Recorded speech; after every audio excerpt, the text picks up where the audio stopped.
द्रौपदी ने इस बेरी के पेड़ पर धागा बांधा था। महाराज जी, इस सरोवर का पांडवों से क्या संबंध है? पांडवों ने क्या किया था यहाँ पांचों में जी भीम ने यहाँ गुड्डा मार के पानी निकाला था। भीम ने गोड़ा मार कर पानी निकाला था यहाँ? हाँ जी। देख लीजिए, पहली बार मैं ऐसा सुन रहा हूँ। पांडवों से संबंधित वो सरोवर जिसमें नहाने से संतान पैदा होती है, मिलती है। युद्ध में जाने से पहले यहाँ पर विश्राम किया था। उन पांचों पांडवों की मूर्तियां आज भी इस मंदिर में लगी हुई हैं, जो बहुत कम लोगों को पता है। दोस्तों, आज है हम एक महाभारत कालीन तीर्थ स्थान पर। ये पांडवों से बहुत घनिष्ठ संबंध है इस तीर्थ का। इसके बारे में ज़्यादा जानकारी प्राप्त करते हैं महंत जी से। महंत जी प्रणाम। प्रणाम जी। ये जो हमारा इस धाम का परिचय दीजिए दर्शकों को, और इसकी महिमा बताइए पांडवों के समय की क्या है इसके बारे में। यहाँ पांचों पांडव जी जिस तरह गोपाल मोचन गए थे तो आपसी में आए थे यहाँ। तो गोपाल मोचन ये कहाँ पड़ता है? गोपाल मोचन बिलासपुर के पास पड़ता है। गोपाल मोचन बिलासपुर? हाँ, बिलासपुर का गोपाल मोचन है, तीर्थ धाम है। वहाँ भी मेला लगता है। तो पांचों पांडव आपसी में आकर यहाँ रुके थे, अज्ञातवास में, में यहाँ रुके थे जगह पर। हाँ जी, बेरी के पेड़ है। ये जगह का नाम बताइए। पंचतीर्थी धाम है। पंचतीर्थी धाम है। गाँव कौन सा है? हरनौल गाँव पड़ता है। हरनौल गांव के पास पंचतीर्थी धाम जिला यमुनानगर में। हाँ जी। अच्छा, शुरुआत। और आप जानकर आश्चर्यचकित रह जाएंगे, यहाँ पांडवों से संबंधित एक नहीं कई सारी चीजें हैं, विद्यमान है, जिनके बारे में एक एक करके जानकारी दिलवाते हैं आपको महंत जी से। महंत जी, स्टार्ट करते हैं। सबसे पहले बताइए पांडवों से संबंधित क्या चीजें यहाँ पर? संबंधी ऐसा है जी कि पांचों पांडव आकर यहाँ रुके थे, फिर द्रौपदी छुपे थे एक तरीके से। छुपे थे, रात यहीं आराम किए थे। यही रात को आराम किए थे। तो फिर द्रौपदी में यह धागा बांधी थी।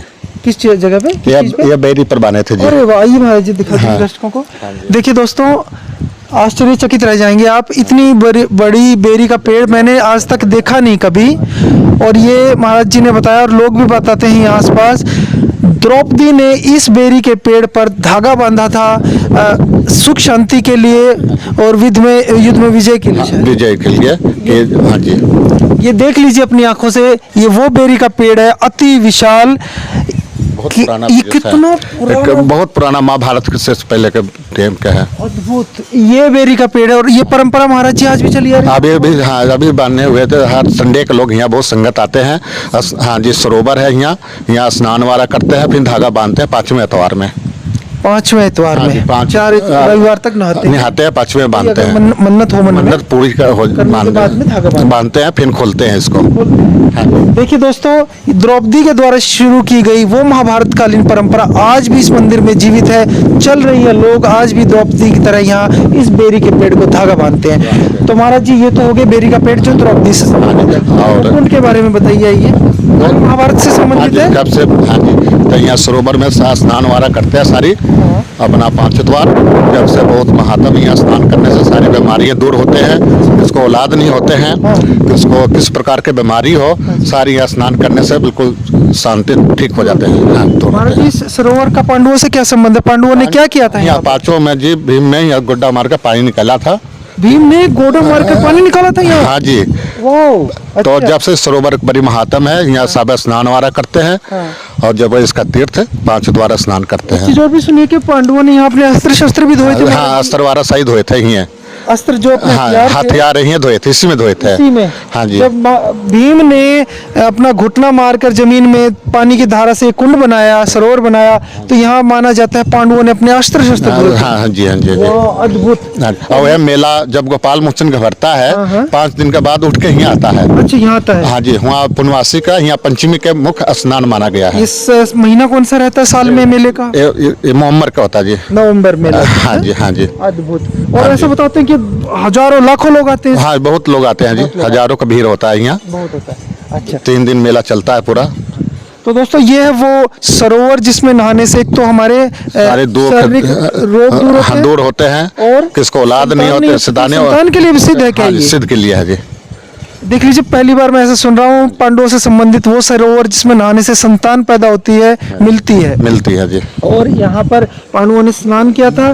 भीम के द्वारा निकाला गया ये जल है समुद्र धरती में से, और पांडवों ने फिर यहाँ अपने अस्त्र शस्त्र धोए। पांडवों का निवास भी है यहाँ, निवास भी, जहाँ वे छुपे थे अज्ञातवास में। अंदर तस्वीरें बने हुए हैं। महाराज जी वो जगह भी आज हमें दोस्तों अब मैं आपको वो जगह ले जा रहा हूँ जहाँ लोक मान्यता के अनुसार इस क्षेत्र में आसपास सभी लोग मानते हैं कि पांडव एक रात्रि के लिए यहाँ विश्राम के लिए अज्ञातवास में छुपे थे। ये प्राचीन समय में महाराज जी जंगल रहा होगा फिर तो यहाँ बिल्कुल जंगल था जी। बिल्कुल जंगल था यहाँ चारों तरफ। ये पांचों पांडवों का तस्वीर लगे हुए हैं। ओहो रुकिए आप हमारे साथ आइए महाराज जी, एक मिनट लाइट जला दीजिए। देखिए सहदेव, नकुल, युधिष्ठिर, भीम, अर्जुन, द्रौपदी, तो इस चारों का यहाँ निवास है और मूर्तियां बने हुए हैं, निवास है। तो देखिए उसी परंपरा को जब यहाँ पर ये पांडव छुपे थे अज्ञातवास में एक रात्रि के लिए, ये शायद कुरुक्षेत्र जा रहे थे युद्ध के लिए। हाँ जी, कुरुक्षेत्र जा रहे थे। तो वहां युद्ध में जाने से पहले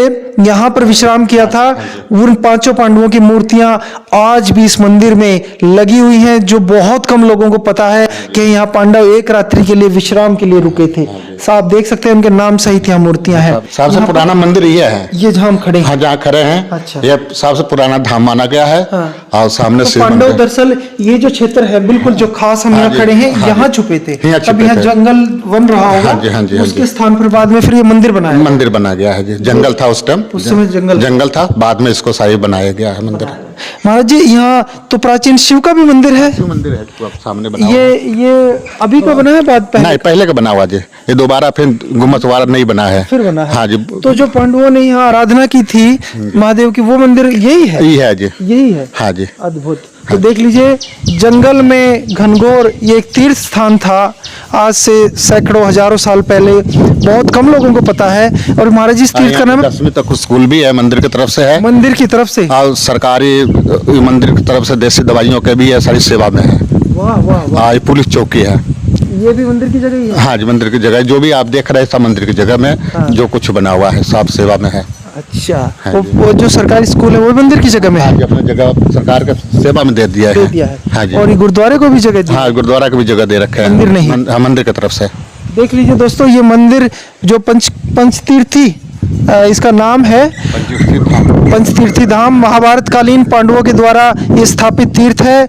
इसके बारे में थोड़ा सा मैं आपको यहाँ पढ़वाऊंगा तो आप भी वही जो पंडित जी ने हमें बताई वो कंफर्म करती जानकारी है। तो देखिए पौराणिक धाम पंचतीर्थी जो कि हरियाणा राज्य के यमुनानगर में स्थित है। यह धाम जिला यमुनानगर से 10 किलोमीटर पश्चिम में है, नज़दीक में इतना ये रेलवे स्टेशन है।